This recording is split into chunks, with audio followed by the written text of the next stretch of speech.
Hello everyone, welcome to Analog IAS Current Affair Analysis for 24th of March 2021. In this video, we'll be talking about this couple of issues. This article titled The Post-COVID Prescription is about the trajectory that Indian economy must take in the post-pandemic recovery phase.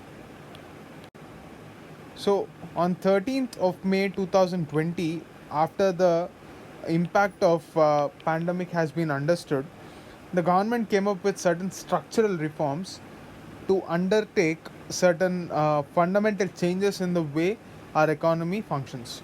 So, the common principle that underlined this entire structural change is summed up by the phrase Atmanirbharta. So, this phrase Atmanirbharta actually means self reliance. Now, self reliance is often misunderstood. The philosophy behind this is often misunderstood because after 1947, our economy has turned inwards and went towards a closed economy where almost all the productive activities are taken up by the government due to the fear that was generated because of the British East India Company and the British India, the politics that followed, and the occupation of the entire territory of our country for almost 250 years. So, this era of socialism has yielded very little result because there is absolutely no incentive for the workers working in the government sector to continue what they were doing with full rigor.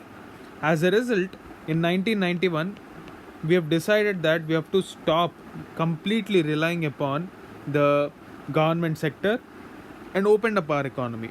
However, this opening up of economy had certain issues like red tapeism, the issues like where there was no support ecosystem for manufacturing as such, and all the LPG reforms that were taken up in 1991 resulted in the growth of service sector. Now, we are not saying that the growth of service sector is a bad phenomena, but it also has impacted the middle class of this country and rose their incomes. But at the same time, if you're talking about the lower classes, where service sector jobs have not been so gainful for the non-farm sector, this is the sector where a lot of employment scope is there at the moment. Another important point is whenever we take a look at the growth trajectory of any nation, the factor that has always been responsible for major countries is manufacturing. That is, most of the countries which generated enormous amount of wealth belong to industrial class. Now, can India afford to take that route? Probably not, because there are a lot of advances in technology like 3D printing, automation, the fourth industrial revolution or industry 4.0, where automation would take the lead, will ensure that only limited amount of jobs are created.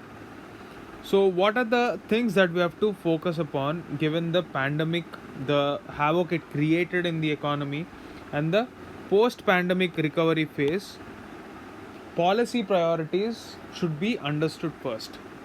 So, that is what this article is trying to articulate. Now, this article focuses upon the social sector as the harbinger for the post-pandemic recovery. So, the sector that this article talks about is the health sector. If you take a look at the National Health Policy of 2017, it talks about increasing the spending of 2.5% of GDP towards health sector from the present 0.9 to 1.5% of GDP.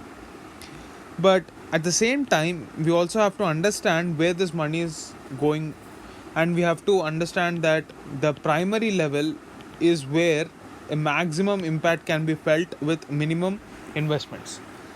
But the problem is we don't have enough number of healthcare professionals. Now, healthcare is one such sector which can generate a humongous employment opportunity across the country, because we know that healthcare has always been a neglected aspect. So, it is upon the states to take up this initiative to create a strong healthcare infrastructure at the grassroots level, and for this, both medical education as well as infrastructure investment from the state governments is necessary. And for both these aspects, the underlying issue is the involvement of private players, because they have an incentive to maintain this private hospitals and private colleges, because they have a huge propensity to generate revenue from this private ventures. So it is the responsibility of the state and the citizens to make health a election issue. Secondly, we are talking about the aspect of Ayushman Bharat. This flagship scheme of Ayushman Bharat is definitely a good start. It is based on ensuring the entire family with a worth of 5 lakh rupees for all kinds of treatments and hospitalization. But you have to understand one more caveat here. Much like the criticism in United States, where insurance is the preferred model of providing healthcare, India is also being criticized for the same thing. So what is this insurance model? In the insurance model, government pays up for private insurance companies to ensure that the citizens are getting enough treatment and the costs are covered. But the problem with this is infrastructure is not created and costs get inflated as when the private sector is involved.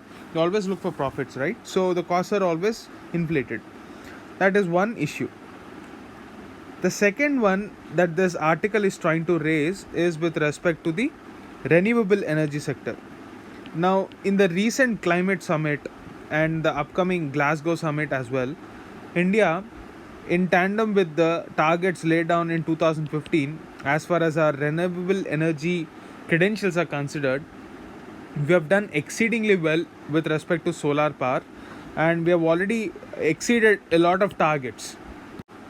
Yet, this renewable energy should become mainstream, and grid connectivity is the next area that we have to focus upon, and all that technology should be indigenously produced, or at least the entire productive activity should happen in the manufacturing sector within the country. That is how we will be creating more number of jobs. The third sector that this article talks about is the infrastructure sector. When we are talking about the infrastructure sector, basically we mean railways, ports, and all the other kind of infrastructure sector which actually augments our capacities. Especially, we are trying to reduce our logistics to GDP costs.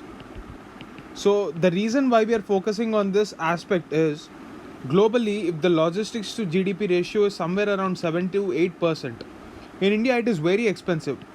It is because we are almost incurring a cost of 14 to 15% just on taking our goods from point A to point B, whereas it is much cheaper across the world.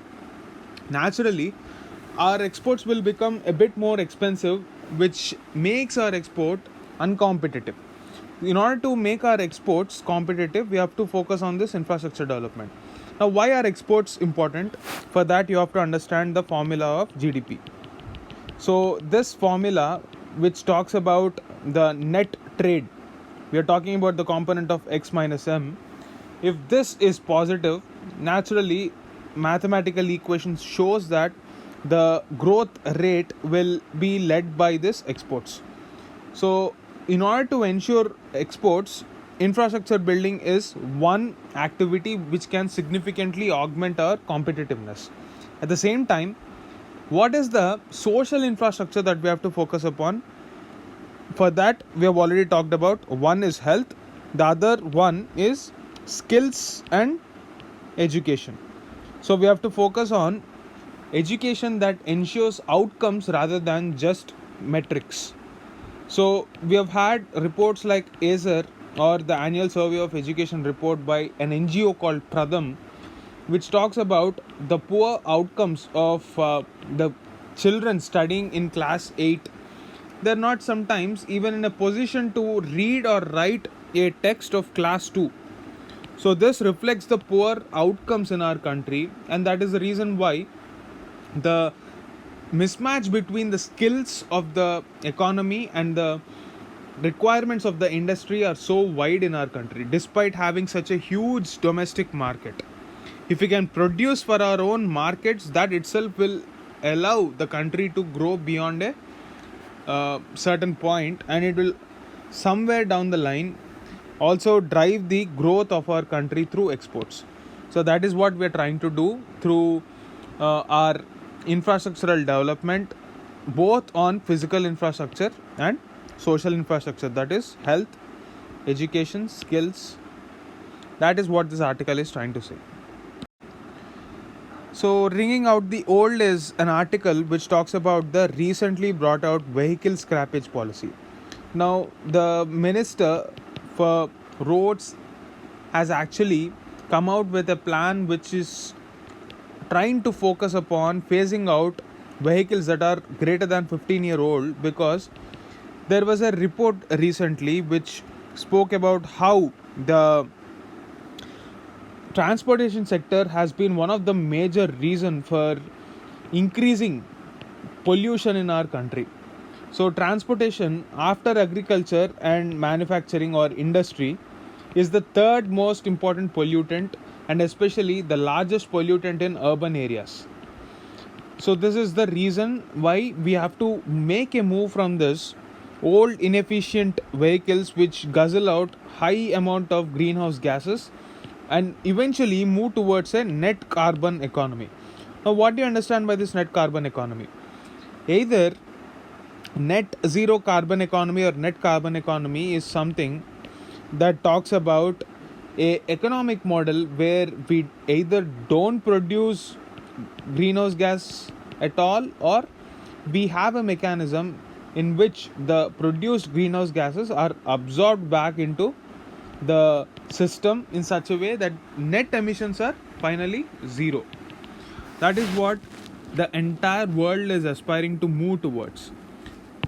EU and China have announced that they are trying to move towards a carbon neutral economy, that is a net zero carbon economy by 2050 and 2063 respectively. India has not even peaked in its emissions, considering the fact that all these countries use the traditional fossil fuels as a model for economic development by producing more and more number of goods and services.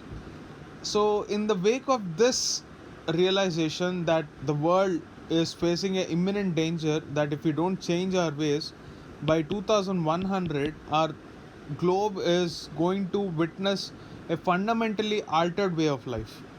Therefore, this each and every policy is a step towards this carbon neutral economy.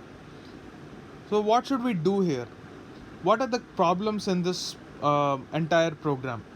The government came out with a policy, but it hardly commented upon the fiscal support that this scrappage policy is trying to come out with. So, what happens in a scrappage policy? If your vehicle is more than 15-year-old, the vehicle will be scrapped. It will no longer be valid to ride that vehicle legally. So, there is a propensity for a lot of poor and suburban travelers, or maybe sometimes even those involved in the transport sector with heavy duty vehicles. Most of them use very old vehicles. So unless and until there is a incentive for these transport sector players, without providing an alternative for actually moving out or phasing out this inefficient vehicles, the policy would meet little success. That is what this article is trying to say. Another important point is, we have talked about the National Clean Air Program, but the criticism against this National Clean Air Program is it talks about reducing the pollution in one or two cities across the country, but hardly comes up with any binding targets or any fiscal support. So, how do we expect any success? Similarly, this vehicle scrappage policy also talks about phasing out vehicles, but has nothing to offer on the front of fiscal support. So, how will this kind of schemes actually witness success? Eventually, we all know that we have to move towards cleaner fuels and e-vehicles. That is definitely a welcome move. But before that to happen, we have to understand the practical realities of people and try to come up with a workable solution. Probably the government might even consider this point and come up with certain guidelines to carry out this policy. That is what this article is trying to say.